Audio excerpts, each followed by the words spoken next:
नमस्कार दोस्तों, मैं सोनू जौहरी समीक्षा इंस्टीट्यूट में आपका स्वागत करता हूँ। एमपीपीएससी के बाद जो अभ्यर्थी अभी भी हिंदी साहित्य के इंटरव्यू देने निकले उनसे हम बात करते हैं इंटरव्यू का माहौल कैसा है। सबसे पहले मैम का परिचय जानेंगे। मैम, आपका शुभ नाम? मेरा नाम मोनिका रोवंशी है। मैम, आप कहाँ से हैं? मैं सीहोर जिले से हूँ। कैसा रहा मैम आपका इंटरव्यू? मेरा इंटरव्यू बहुत अच्छा रहा। 15-16 मिनट चला मेरा इंटरव्यू। लता मैम का बोर्ड था। मैम का बोर्ड था। अंदर का माहौल कैसा था? बहुत अच्छा था, मतलब ज़्यादा झिझक नहीं, आराम से क्वेश्चन वगैरह हो रहे थे। मैम के अलावा कितने एक्सपर्ट और थे मैम? 30। 3। हाँ। ओके। जैसे आप सीहोर से हैं तो वहाँ से कोई प्रश्न बना आपसे? सीहोर जिले से मेरा बहुत क्वेश्चन बने। क्या क्या? 1857 की क्रांति से बने, सिपाही आंदोलन, जो मालवा का जलियांवाला हुआ था वो पूछा गया।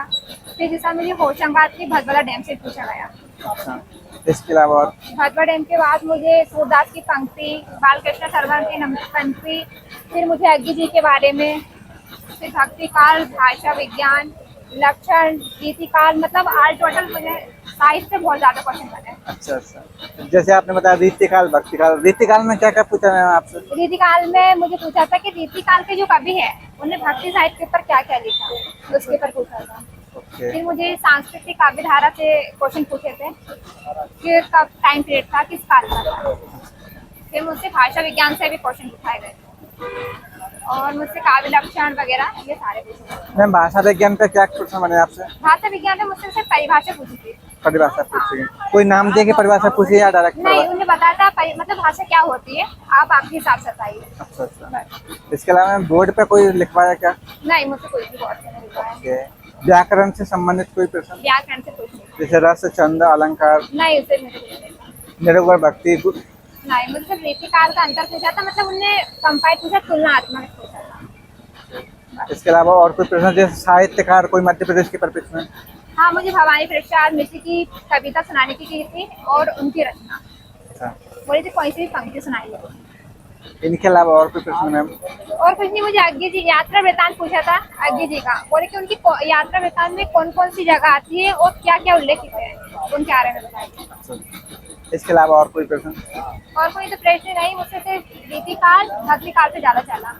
और एमपी के भी राइटर मतलब कवि उठाए गए थे, बालकृष्ण शर्मा नवीन और भवानी प्रसाद। मैम, आपकी अभिरुचि को लेकर कोई प्रश्न? हाँ, मुझसे जस गीत गवाए थे, 2 गीत गवाए थे मुझसे। अच्छा, 2 गीत भी गवाए थे? हाँ, मुझसे जस गीत गवाए थे 2। अच्छा। और मेरे कॉलेज मतलब पीएचडी लेके मेरी बात चली थी। पीएचडी से संबंधित कोई प्रश्न रहा?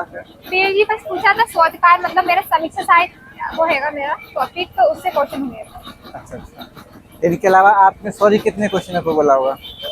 आपने मैंने सॉरी कम से 5 से 6 क्वेश्चन पे सॉरी ही बोला। 5 से 6 क्वेश्चन में सॉरी बोला? हाँ। आप बताना चाहेंगे 1-2 क्वेश्चन जिन पे सॉरी बोला हो? मैंने सॉरी बोला था 1857 की क्रांति जो सीहोर में जो हुई थी मालवाड़ी, मैंने उसमें भी सॉरी बोला था। मुझसे एक क्वेश्चन दिया था कि भदभदा डैम पे किसी ने मतलब पंडुकी को ग्रंथ टाइप पे लिखा, तो वो मुझे नहीं पता था, उस पर भी मैंने सॉरी बोला। बाकी क्वेश्चन मैं याद नहीं कर पा रही। कोई बात नहीं। मैम, और कोई प्रश्न बताना चाहेंगे? और कोई क्वेश्चन नहीं, मुझे इतना ही याद आ रहा। और मुझे भारतीय संस्कृति काव्य धारा से मतलब क्वेश्चन उठाए गए थे। अच्छा। मैम, जो अभ्यर्थी तैयारी कर रहे हैं उनके लिए आप अपनी तरफ से क्या क्या सुझाव देंगे? डेप पे मतलब जो आप सारा उसकी हॉबी जो आपको सही हो उस पर कोई लिखना, क्योंकि हॉबी से भी क्वेश्चन उठ रहे हैं। बहुत अच्छा लगा मैम आपसे बात करके। आपको बहुत बहुत शुभकामनाएं। Thank you so much ma'am. Thank you.